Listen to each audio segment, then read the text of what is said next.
A'udzu billahi minasyaitonir rajim. Bismillahirrahmanirrahim. Dan qalu, mereka berkata, lan, sesekali tidak. Lan maknanya dia ada takkid di sini, ada emphasize. Sesekali tidak tamassa, merasakan atau disentuh. Kami tidak akan disentuh atau kami tidak akan dapat rasakan annar, api, illa, melainkan ayyaman, ni jamak daripada yaum. Jadi ayyam, hari-hari, ma'dudat, dari akar kata adada. Ma'dudat maknanya bilangan atau kiraan. Jadi ma'dudat maknanya yang boleh dikira atau tempoh yang sedikit, itu maksudnya ma'dudat. Kul, katakanlah kepada mereka. Kul, katakanlah, at-tahas, apakah kamu telah memegang atau telah mengambil, kamu, apakah kamu telah mengambil atau kamu telah memegang, di sisi, indallah, di sisi Allah atau pada hukum Allah, ahdan, sebuah perjanjian, maka lan, sesekali tidak, yukhlifa dari kata khalafa. Bila dikatakan khalafa wa'dahu, maknanya dia memungkiri janjinya. Khalafa boleh kata belakang atau membelakangi janjinya atau mengingkari janji. Jadi Allah, falan yukhlifullah, maka Allah sesekali tidak membelakangi janji atau sesekali tidak memungkiri janjinya ni, ahdahu, janjinya. Falan yukhlifullahu ahdahu, maka Allah Ta'ala sesekali tidak akan memungkiri janjinya. Atau, ni lawannya, taquluna, kamu mengatakan, Allah, atas Allah maknanya bagi perkara Allah atau atas perkara Allah, la, tidak, ta'lamun, kamu ketahui. Jadi terjemahannya yang mudah, wa qalu lan tamassana an-naru illa ayyaman ma'duda. Lalu mereka mengatakan, kami sesekali tidak akan disentuh api melainkan beberapa hari sahaja, atau melainkan hari yang sedikit sahaja. Qul, katakanlah, at-takhastum indallahi ahda, apakah kamu telah mengambil janji di sisi Allah Ta'ala? Falan yukhlifallahu ahdahu, sesekali Allah Ta'ala tidak memungkiri janjinya. Am taquluna 'alallahi ma la ta'lamun, atau kamu mengatakan perkara mengenai Allah yang kamu tidak mengetahuinya. Jadi ayat ini menerangkan bahawa ada pendapat daripada orang-orang yang Yahudi mengatakan kerana mereka adalah anak keturunan Allah Ta'ala atau bangsa yang terpilih, jadi orang Yahudi ini tidak boleh dihukum oleh Allah Subhanahu Wa Ta'ala, atau mereka dihukum beberapa waktu sahaja. Jadi ada pendapat di antara mereka yang seperti ini. Dan dikatakan kalau kita lihat pada Taurat, sebenarnya pelajaran hari pembalasan itu dah tidak ada di dalamnya lagi dah. Sebab apa? Kita dah belajar semalam, kemarin itu hari, mereka merubah ayat-ayat Allah Ta'ala. Kalau kita dah belajar, yaktubuna al-kitab biaidihim, mereka menulis dengan tangan mereka. Jadi mereka dah merubah. Jadi kalau ada pelajaran tentang hari pembalasan, tentang azab api neraka, itu mereka dah keluarkannya. Kerana mereka mahukan keduniaan ini. Mereka mahu terus melakukan kerosakan atau mereka melakukan dosa atau kezaliman, dan mereka tidak mahu ada perasaan takut.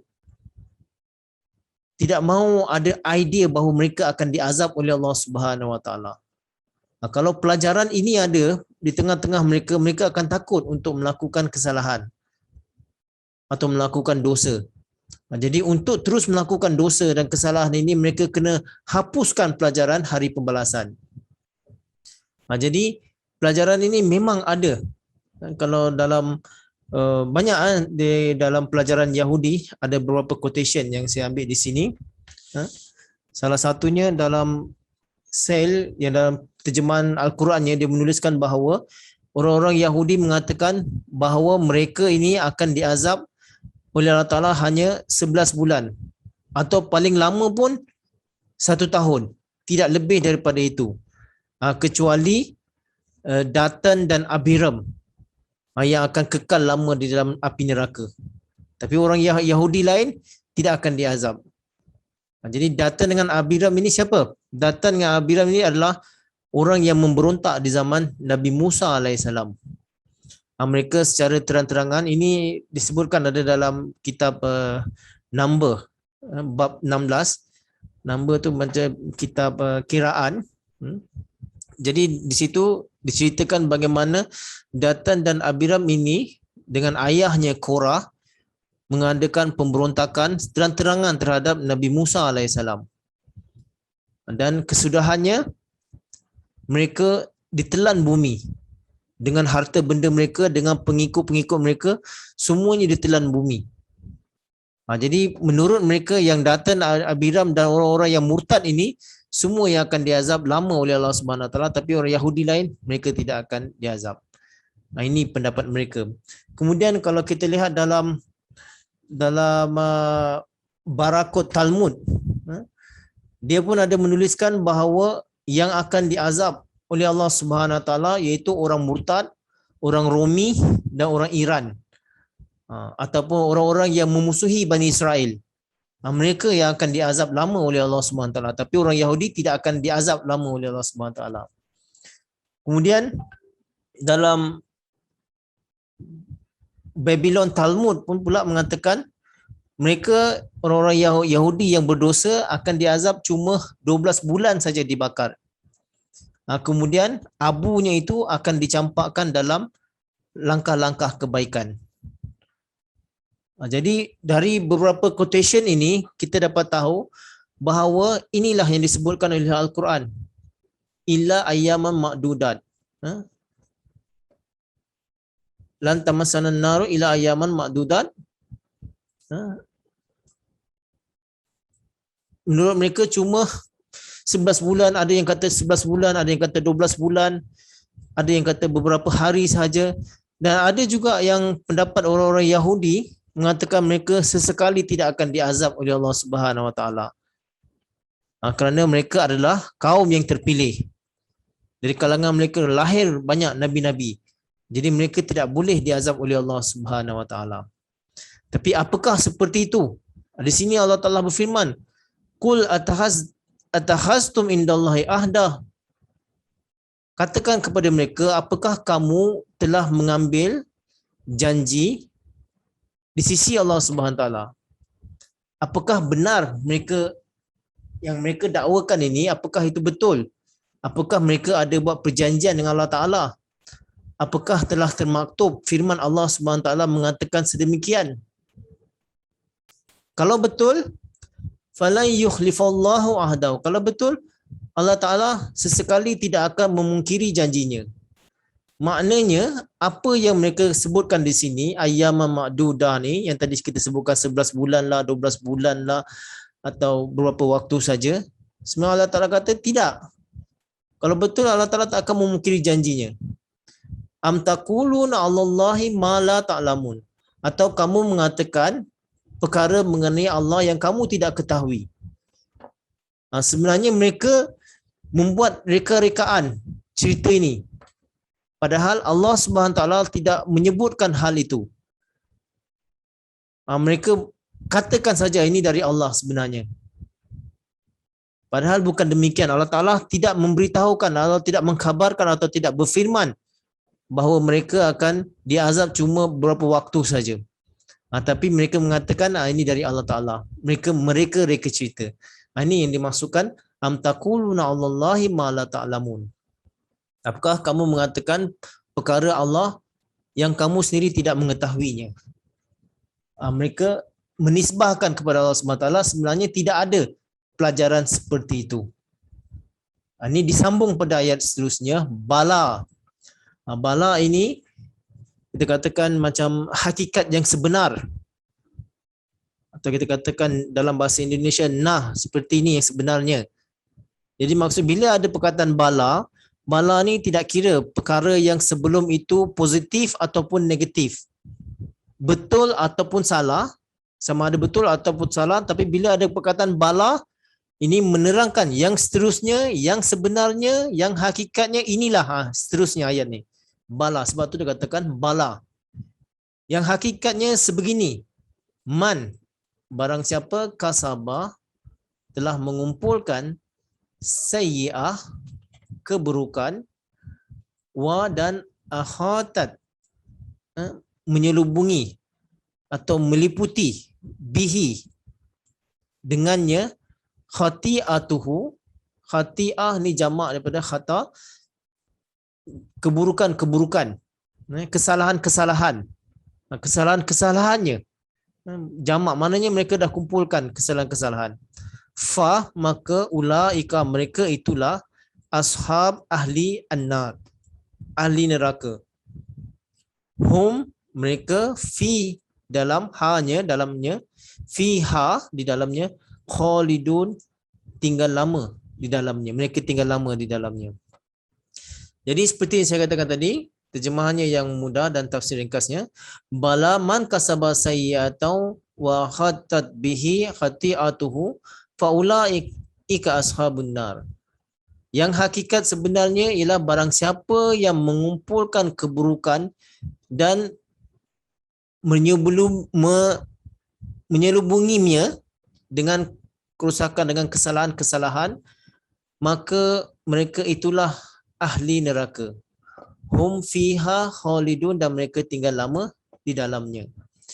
Jadi ayat ini, pada ayat sebelumnya Allah Ta'ala menjelaskan, mereka mengatakan mereka tinggal beberapa hari saja. Tapi Allah Ta'ala katakan yang sebenarnya begini. Bala. Siapa yang membuat kerukan, membuat kesalahan, membuat dosa, dan mereka mengumpulkan dosa-dosanya, maka mereka adalah ahli neraka.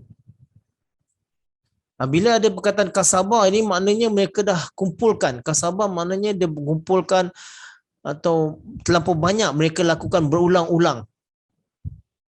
Jadi di sisi Allah Subhanahu Wa Taala, sesuatu dosa itu apabila dilakukan berulang-ulang dan dilakukan sengaja, baru akan diazab, akan dihukum oleh Allah Subhanahu Wa Taala. Sebab tu digunakan perkataan kasabah. Kalau kita lakukan baru pertama kali tak sengaja, itu mungkin saja Allah Ta'ala boleh maafkan.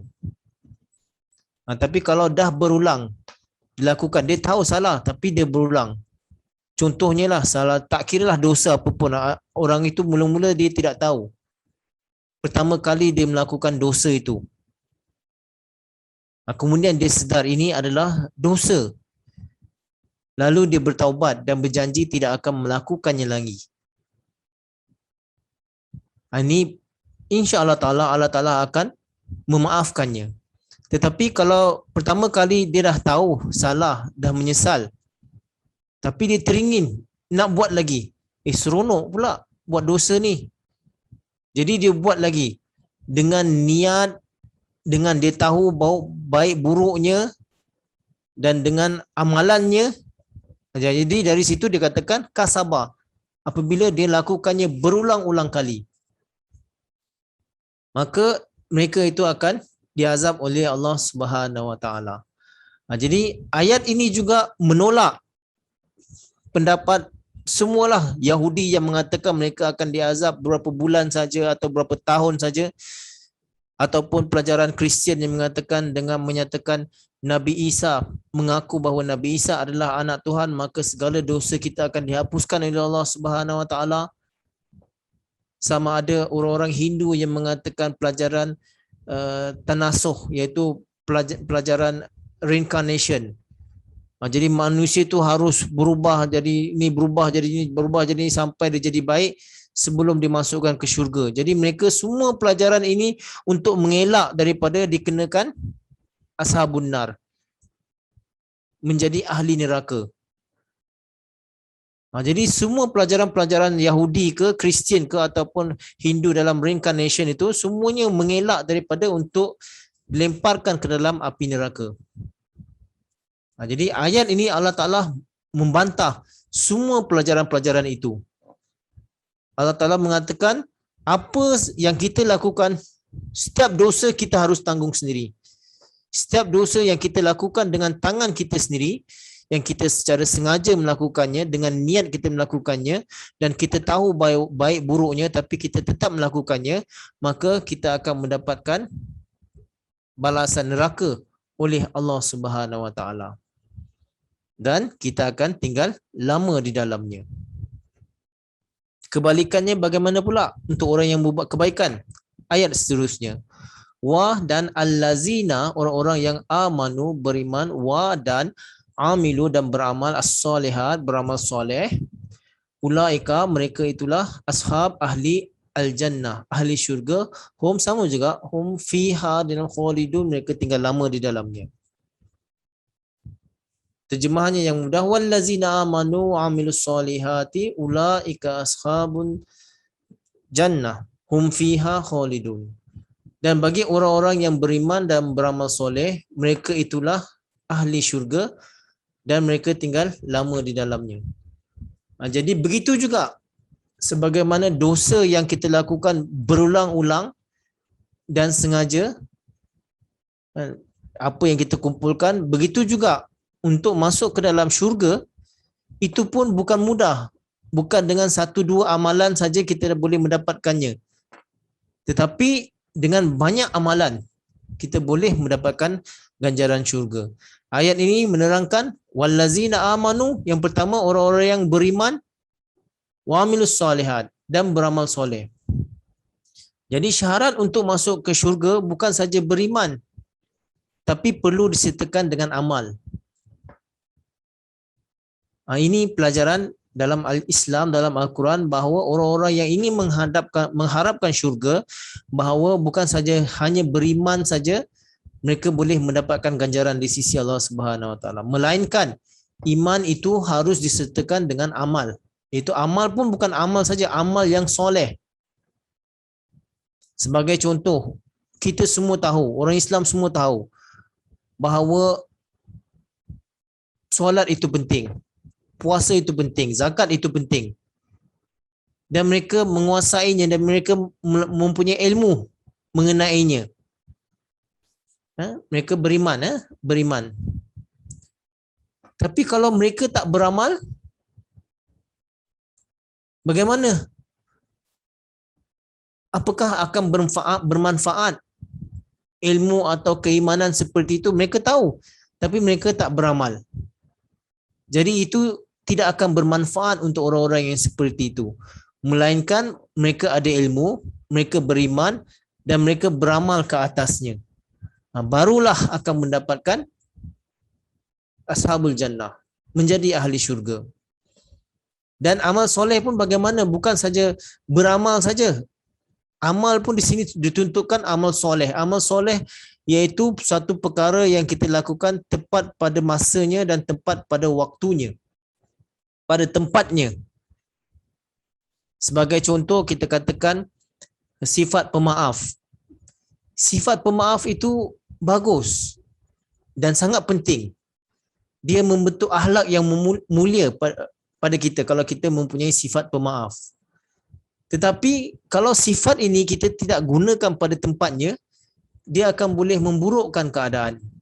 Sebagai contoh, kalau kita menjadi seorang hakim dan yang dibicarakan di hadapan kita itu adalah penjenayah berat, yang kalau dia dibebaskan akan mengganggu masyarakat, akan membawa banyak lagi kerosakan kepada masyarakat. Dan kesalahan-kesalahannya semuanya telah disabitkan. Tetapi sebagai hakim, kalau dia maafkan orang seperti itu, ini bukan amal soleh. Sebaliknya, sebagai hakim yang bijak, orang yang seperti itu harus dihukum. supaya dia dapat pelajaran dari situ, daripada kesalahan dan dosa-dosanya. Ini yang dimasukkan dengan amal soleh. Kemudian kalau kita lihat dalam bulan Ramadan, orang-orang Islam berpuasa kerana Allah Subhanahu Wa Taala, dengan niat untuk mendapatkan kedekatan dengan Allah Subhanahu Wa Taala, dengan niat untuk mendapatkan pahala dan ganjaran di sisi Allah Subhanahu Wa Taala. Dan kita lakukan dalam masa yang telah ditetapkan oleh Allah Subhanahu Wa Taala, itu dalam bulan Ramadan. Kemudian timbul pula orang-orang saintis atau para doktor mengatakan, oh puasa itu bagus, akan memperbaiki atau merawat kita punya sistem penghadaman, dan bagus untuk kita punya diet, macam-macam lah, bagus untuk otak kita. Mereka katakan seperti itu. Jadi bila ilmu ini berkembang, ada di antara orang-orang yang bukan Islam, mereka pun mahu turut berpuasa. Tapi bukan niat untuk lillahi ta'ala, tapi niat untuk supaya diet dia, supaya untuk oksigen sampai ke otak dia, atau sampai untuk sistem penghadaman dia menjadi elok. Tapi bukan niat dia untuk Allah Ta'ala. Jadi dia dapatkan dunia, tapi dia tak dapatkan akhirat. Tetapi kalau orang-orang yang beriman lakukan dengan niat untuk Allah Ta'ala, dan untuk dia berkata, dia berpuasa tadi, dia akan dapatkan dunia juga. Dunia pun dia dapatkan, akhirat pun dia dapatkan. Jadi ayat ini menceritakan tentang balasan di akhirat, bahawa orang-orang yang beriman dan beramal soleh, mereka itulah ahli syurga. Ini digambarkan di sini bahawa mereka yang mempunyai iman dan beramal soleh, niat semata-mata kerana Allah Subhanahu Wa Taala. Lagi satu contoh yang saya ingin sampaikan, kita kata contohnya orang yang bercakap benar. Kalau orang tu bercakap benar, apabila dia terkenal di kalangan masyarakat, mungkin masyarakat akan mempercayainya dan akan memberikannya tugas atau tanggungjawab dalam sesuatu masyarakat. Kerana mereka tahu dia bercakap benar. Dia tak akan cakap bohong. Dia akan dapatkan ganjaran sesuai dengan apa yang dia usahakan di dunia itu. Tapi kalau orang itu dia bercakap benar, dia mendapatkan dunia juga, dan pada masa yang sama dia mengatakan, aku bercakap benar kerana Al-Quran perintahkan untuk bercakap benar. Rasulullah sallallahu alaihi wasallam mengajarkan, menasihatkan supaya aku bercakap benar. Jadi pandangan pada masyarakat baik pun dia dapatkan, dan ganjaran di sisi Allah Subhanahu Wa Taala juga di akhirat nanti dia akan dapatkan. Jadi maka itu sangat penting. Setiap amalan yang kita lakukan itu perlu dengan keimanan.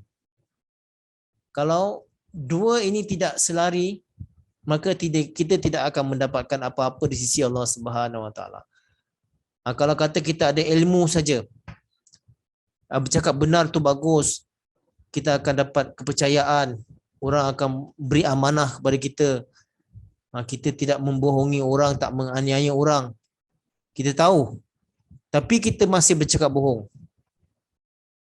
Jadi itu bukan amal soleh. Ataupun orang itu amal soleh, dia bercakap benar, tapi tidak ada diikuti dengan keimanan. Macam tadilah orang yang puasa tadi, dia puasa tapi dia nakkan ganjaran dunia, tapi dia tak percaya kepada Allah Subhanahu Wa Taala. Itu mereka pun tidak dapat mendapatkan balasan syurga di sisi Allah Subhanahu Wa Taala. Tapi kalau setiap amalan itu dengan keimanan, dengan amal soleh, mereka itulah orang-orang yang mendapat ganjaran di sisi Allah Subhanahu Wa Taala. Jadi inilah pelajaran kita untuk saya sampaikan pada hari ini. Nanti kalau ada pertanyaan boleh tanyakan, dan kita boleh kembangkan pelajaran kita pada malam ini. Wabillahi taufiq wal hidayah. Assalamualaikum warahmatullahi wabarakatuh. Jazakumullah.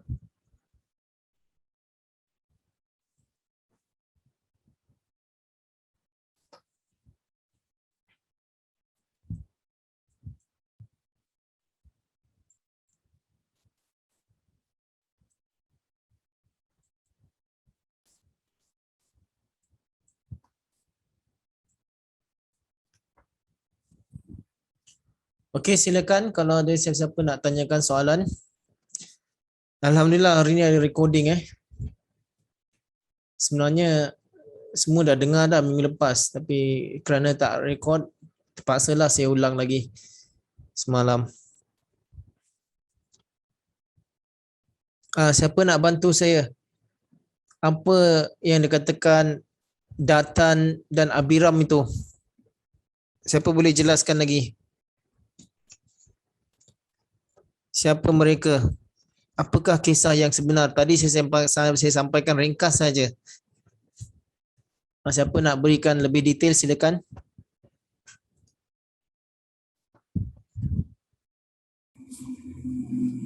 Saya coba Tuan.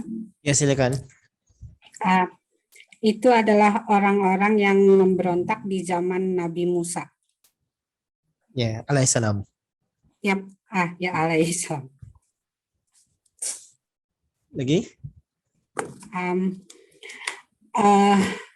Karena pemberontakan itu, mereka akhirnya ditelan bumi dengan harta yang mereka miliki dan juga para pengikutnya. Jadi ini siapa tadi? Dadaran Abira itu dengan ayahnya itu. Tapi ini semua menurut pendapat orang-orang Yahudi begitu.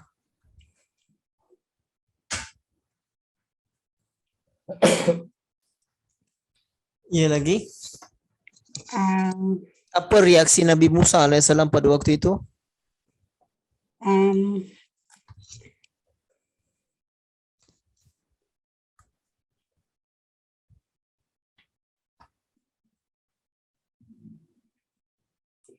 Tadi saya kurang menangkap reaksi Nabi Musa.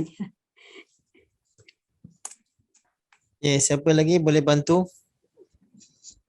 Apa reaksi Nabi Musa apabila mereka muncul dengan kelompok, dengan sekumpulan orang memberontak di hadapan Nabi Musa alaihissalam?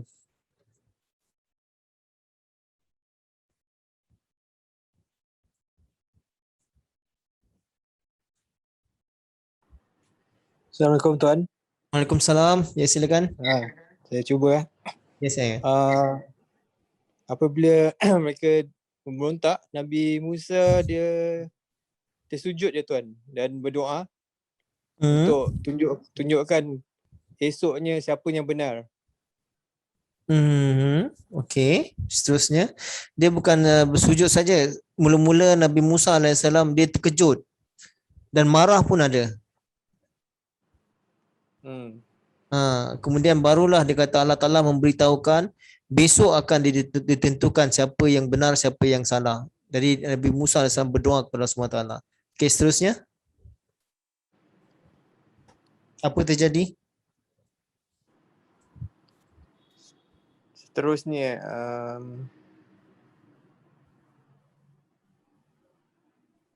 dan Korah, sebenarnya Korah, Abiram dan Datan ni dia ada ramai lagi yang ikut dia Tuan kan? Ramai. Korah tu ayah kepada Datan dan Abiram. Dalam Bible diorang ni adalah orang-orang yang menonjol lah pada waktu itu. Jadi dia menghasut orang-orang lain mengadakan pemberontakan.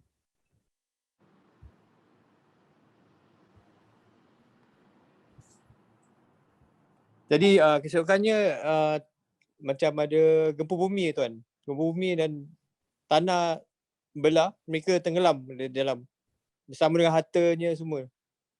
Ya, betul. Okey. Ada lagi?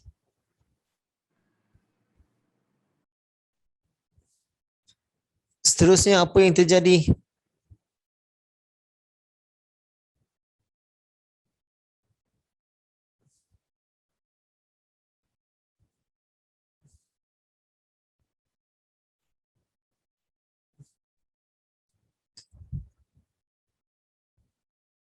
Siapa boleh bantu saya seterusnya apa yang terjadi setelah semua itu ditelan bumi, ada gempa semuanya masuk dalam bumi. Esoknya pula apa terjadi?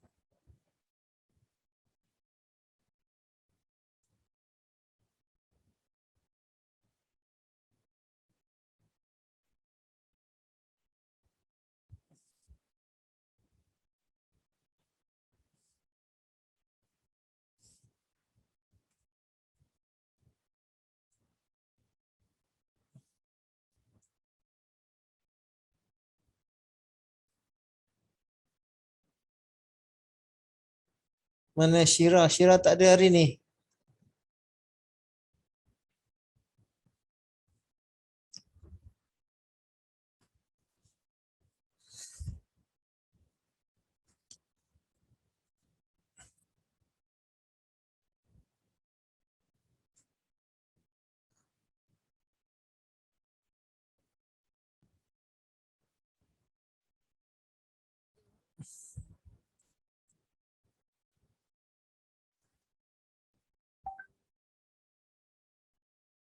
Ada siapa nak tambah lagi? Apa terjadi selepas itu?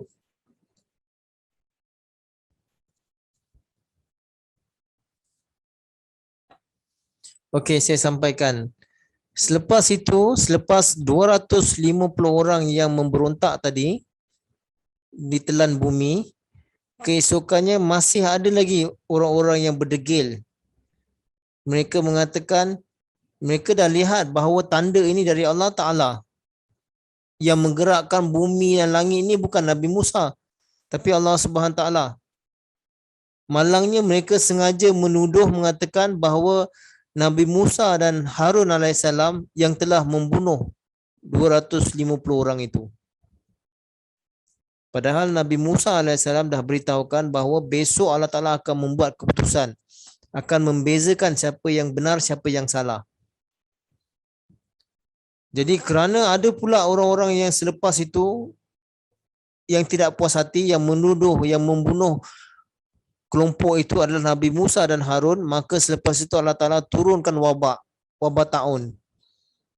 Dan wabak taun itu berlanjutan sehingga mengorbankan lebih kurang 14,000 orang Bani Israel. Ya kan? Betul ke tidak?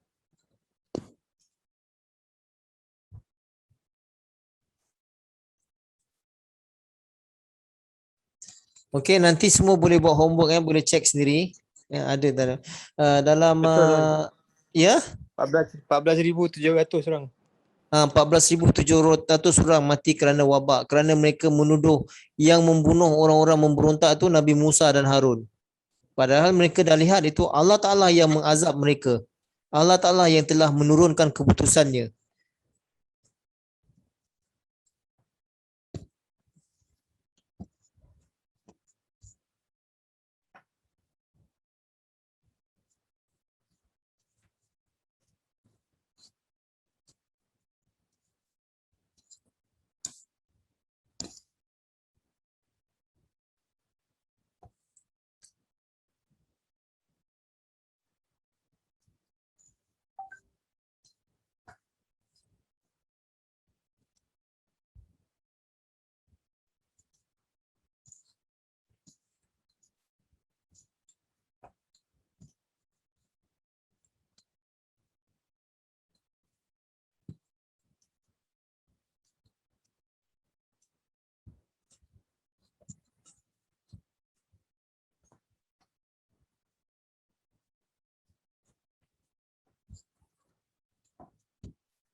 Ada lagi?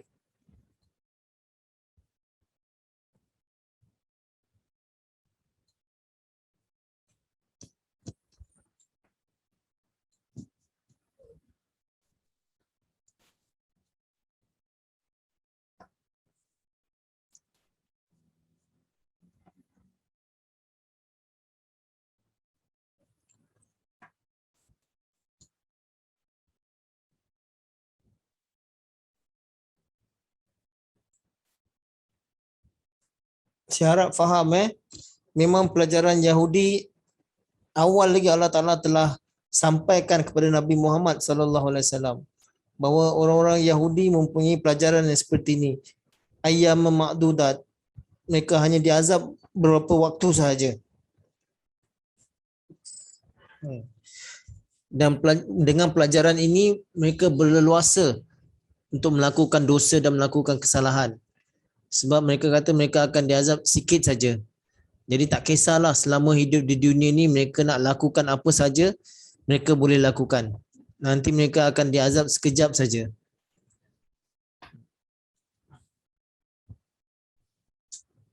Sama juga dengan Kristian. Mereka pun pelajaran yang seperti ini sangat berbahaya sebenarnya.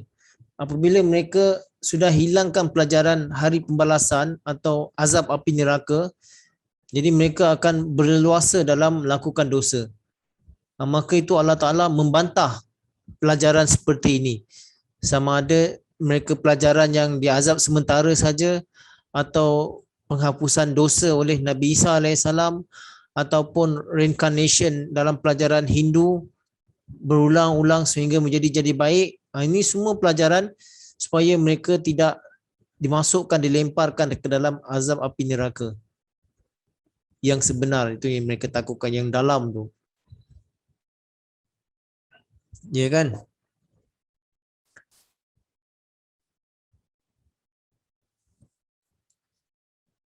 Siapa pernah berhadapan dengan orang Kristian yang mengajak kita terima Kristian, Kristian muda, masuk Kristian nanti dengan percaya Nabi Isa anak Tuhan, nanti segala dosa-dosa kita akan dihapuskan.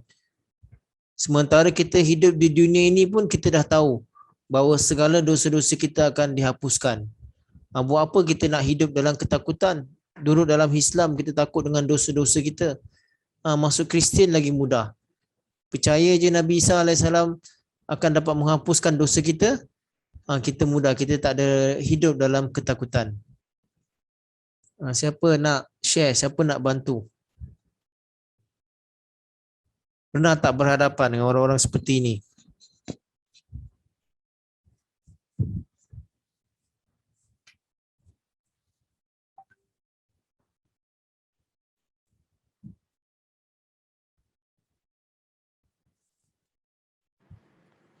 Assalamualaikum tuan.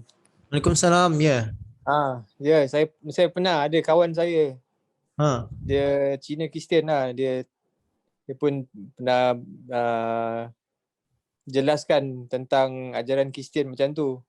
Dia cakap semua percaya kepada, dia cakap kenapa agama lain susah nak kena buat baik, kumpul pahala. So kalau Kristian senang aja, cuma percaya kepada Nabi Isa, semua satu dah tak ada dosa. Boleh masuk syurga. Cuma percaya je. So, jadi tak ada motivasi macam tu lah nak buat kebaikan. Ya, betul. Jadi memang itu cara mereka. Tetapi ayat ini, ayat yang 82 ni Allah Ta'ala bantah. Semua pendapat atau idea seperti itu Allah Ta'ala kata tidak mungkin. Siapa yang lakukan kesalahan, mereka harus tanggung kesalahan mereka. Siapa yang kumpulkan kesalahan, mereka harus tanggung dosa-dosa yang mereka lakukan. Begitu juga kebaikan. Kalau mereka kumpulkan kebaikan, mereka akan mendapatkan syurga. Tidak ada orang lain, Nabi Isa seorang nak tanggung semua dosa manusia, tidak ada. Ayat ini membantah semua itu. Semualah pelajaran Kristian ke, pelajaran Yahudi ni ke, atau pelajaran reincarnation itu, di ayat ini Allah Ta'ala bantah ke semuanya.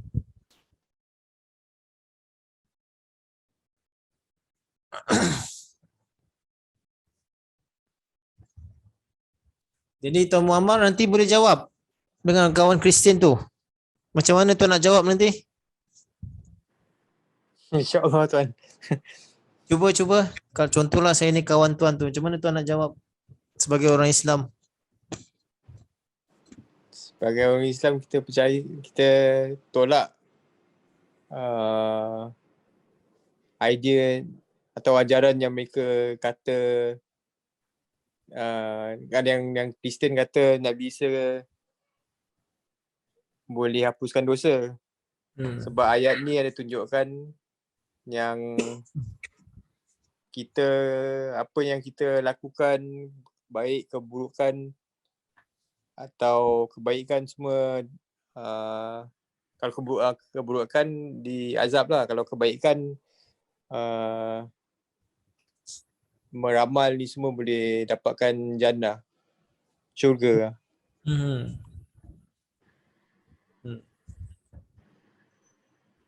Betul macam tu Susah. tuan. Susah masuk Islam, nak kena buat tu semua. Alah, masuk Kristian lah best. Senang je.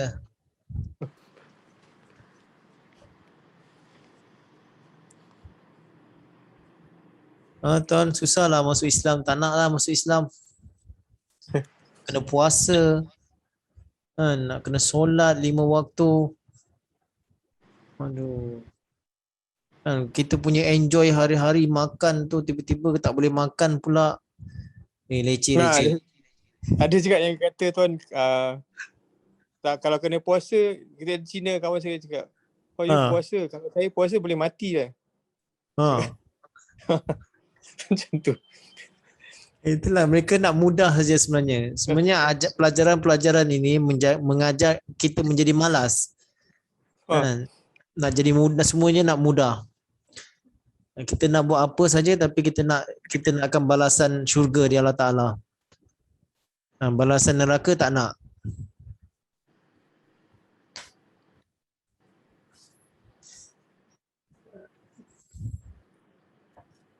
Jadi tuan boleh usahakan kembangkan belajar ni lagi dan cuba cari jawapan macam mana nak counter attack mereka.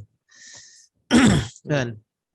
Sebenarnya bukan setakat ni saja, banyak lagi ilmu kita perlu belajar untuk counter attack dengan orang-orang Kristian itu nanti. InsyaAllah.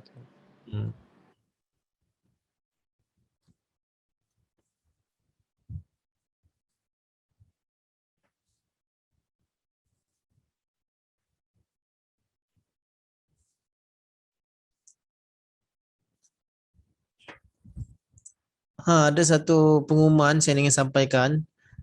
Mungkin 2 minggu nanti, minggu depan mula 27, 28 dengan yang minggu seterusnya itu saya tak ada, saya cuti. Tapi saya belum beritahu ikhtikar lagi. Mungkin kesempatan besok saya akan beritahu lah. Saya ada mohon cuti tahun dan Tuan Amir Malaysia dah luluskan. Jadi saya cuti lah, saya tak ada kelas, saya ambil cuti tahun saya. Okey semua? Ada yang ganti ke tuan? Siapa nak ganti? Cuba bagi nama.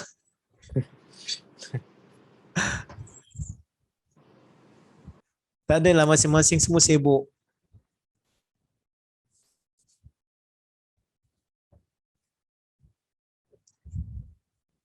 Dua minggu saya tak ada, 27, 28 kemudian seterusnya lah. Kejap saya cek. Mana?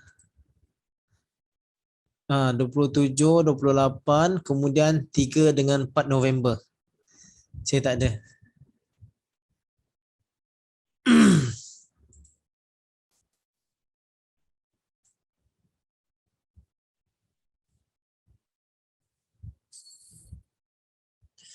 Bukan senang Muhammad nak ganti isi kelas saya ni tuan. Ini nampak je pendek tapi dia punya tu persediaan dia tu berpuluh-puluh muka surat kena baca.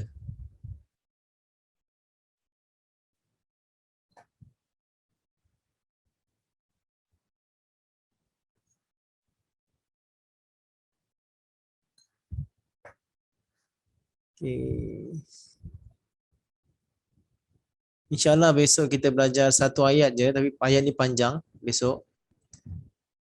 Sampai inilah. Tentang terhadap ibu bapa, orang miskin, anak yatim dan berkata baik, solat, zakat besoklah insyaAllah. Kemudian cuti.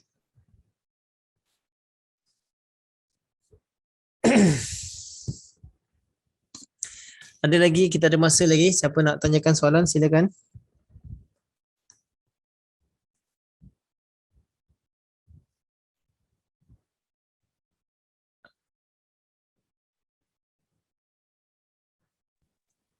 Assalamualaikum Tuan. Waalaikumsalam. Kalau kaum Yahudi ni, siapa pemimpin dia yang terbesar? Dia ada macam khalifah juga ke? Pemimpin dia zaman mana? Dia setiap zaman ada pemimpin-pemimpin dia. Yang sekarang ni. Oh, sekarang ni nanti kita cek. Saya pun tak tahu siapa. Tapi yang jelas mereka tidak ada pemimpin yang satu untuk seluruh Israel seluruh dunia memang tidak ada. Kalau macam Kristian ada Pop kan, tapi kalau Yahudi saya ingat tak ada kot. Kalau Islam kita, Islam lain memang tak ada lah. Kalau kita Ahmadiyah kita ada khalifah. Jadi macam mana dia orang tu boleh bersatu tu kan? Diorang boleh bersatu, diorang bersatu dalam ni lah, bisnes dalam dunia. Diorang punya agenda bahawa negeri Kanaan itulah negeri Israel. Sebenarnya mereka tidak ada negeri. Sebenarnya negeri Kanaan, negeri Palestin itulah yang mereka di zaman Nabi Musa bila disuruh masuk dia tak nak masuk, takut. Atau kemudian mereka berkelana, tapi selepas itu baru mereka nak masuk. Dan sekarang ini mereka mendakwakan itu negeri yang dijanjikan. Jadi mereka berusaha mana-mana Bani Israel yang telah dibuang negeri apa semua, mereka salurkan dana untuk bantu orang-orang Israel yang mahu tinggal di Palestin sana.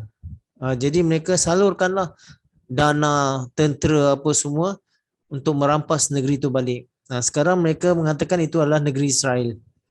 Walaupun bukan semua negara mengiktiraf negara Israel, tapi beberapa saja masih dalam dispute, masih dalam pertikaian. Jadi mereka boleh bersatu kerana ingin mengambil balik negeri Palestin itu. Mau duduk, mereka mau jadikan tempat itu tempat orang-orang Israel.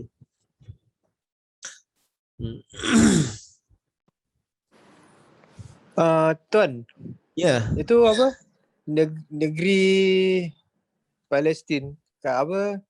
Sebab menurut Kristian pun mereka pun sokong Yahudi tentang bab ni, sebab dia cakap kalau Yahudi dia kalau dah dapat negeri Kanaan ni, itulah baru bahasanya nanti Nabi Isa turun. So orang Kristian pun ada tolong juga dalam betul ke tuan? mereka bukan tolong apa, mereka tolong untuk menghancurkan Islam. Sebab itu mereka boleh tolong menolong antara Kristian dengan Kristian. Tetapi dari dalam mereka tak suka satu sama lain. Kalau kita lihat sejarah, orang-orang Yahudi tak suka dengan Kristian, Kristian pun tak suka orang Israel. Tapi kerana nak menghancurkan Islam, mereka boleh bekerjasama. Tapi satu hari nanti Allah Ta'ala akan terjadi sesuatu, mereka pun akan berperang juga antara Kristian dengan Yahudi. Secara ringkas banyaklah kalau kita tengok filem-filem di Hollywood tu kan. Kalau filem-filem Hollywood yang Kristian buat, mereka cuba nak hantam Yahudi. Kalau filem-filem yang Yahudi buat, mereka cuba nak hantam idea-idea orang Kristian. Sebenarnya mereka tak sefahaman. Tapi kalau untuk menghancurkan Islam, mereka boleh sefahaman. Kalau kita lihat sejarah awal di Amerika itu, orang-orang Yahudi kena pukul dengan orang-orang Kristian. Di England pun sama. Orang-orang Yahudi dulu kena pukul dengan orang-orang Kristian. Kena racist. Jadi untuk menyelamatkan orang-orang Yahudi, bila mereka ada power, mereka dapat pimpinan di dalam badan-badan kerajaan, mereka bawa orang-orang foreigner. Mereka buka England supaya China boleh masuk, Pakistan boleh masuk, Bangladesh boleh masuk, India boleh masuk. Jadi bila dah banyak foreigner kat sana, jadi orang-orang Kristian tak ada target Yahudi lagi. Tapi dulu mereka jadi target di kalangan orang-orang Kristian. Betul tak? Boleh cek balik nanti.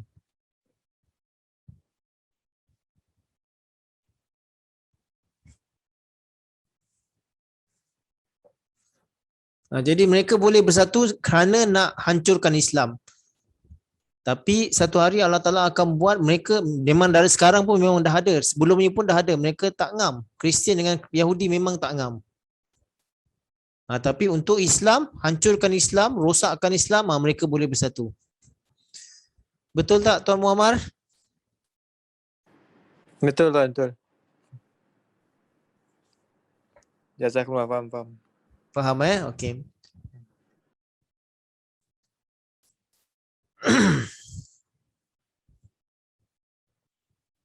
boleh tengok sejarah balik bagaimana dulu orang-orang Yahudi yang merantau di Eropah, di Amerika, mereka kena hantam. Tetapi mereka ada target, mereka mahu sampai dari segi politik, dari segi ekonomi mereka kuasai. Kemudian dengan itu mereka boleh kontrol siapa yang mereka pilih untuk jadikan minister. Dengan wang diorang mereka boleh rasuah, boleh beli apa semua. Sebab itulah.